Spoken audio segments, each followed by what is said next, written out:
for a while to prove we got styles. The Don Debonair and the super profile, and there ain't no doubt that it's all about J.O.B. Miles encouraging the place with kryptonite. There's something about fantasy in games that injects that excitement into wanting to own it.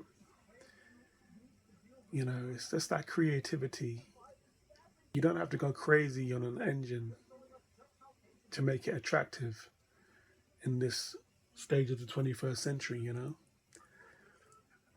Boy, this solidifies what Street Fighter should be in this generation. It doesn't look too different in terms of the comic style, but then it's advanced enough for next gen so we can see the power. And come on, there's so much going on in the backdrops, you know?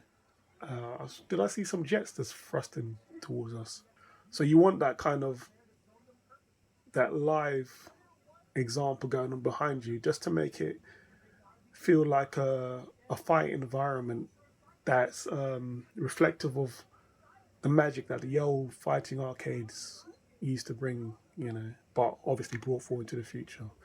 But the speaking on the characters, the sprites are nice and chunky, man.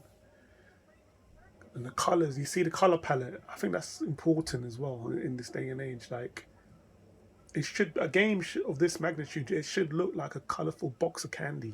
You know, the way they've used color is very clever in this game, because the vibrancy, it just makes everything stand out like a nice, an art piece. Like, and you see how the water just is splitting out from that statue in the background, how subtle it is, but then how so effective it is just to the eye. Or is it like an Orient, Tokyo? That is a typical Tokyo background, isn't it? It kind of reminds me of that Ninja Gaiden level from Part 2. But as a fight scene, it's lovely to fight on, you know.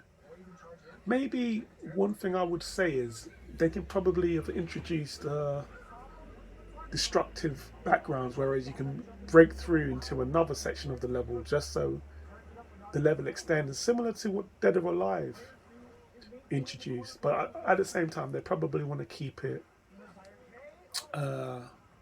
like the original games, because then if they start changing too many aspects, then people are going to say, oh, this is not Street Fighter anymore.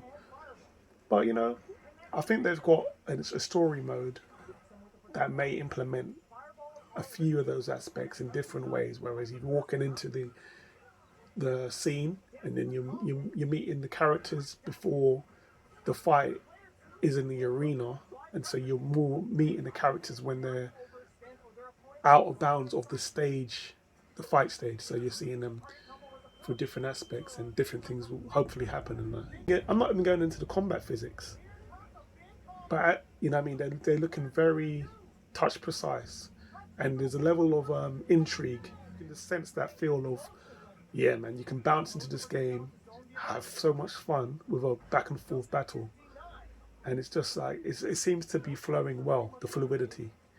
You know what I mean, seeing that it's a 2023 release, the game seems like it's ready now from what they're demonstrating.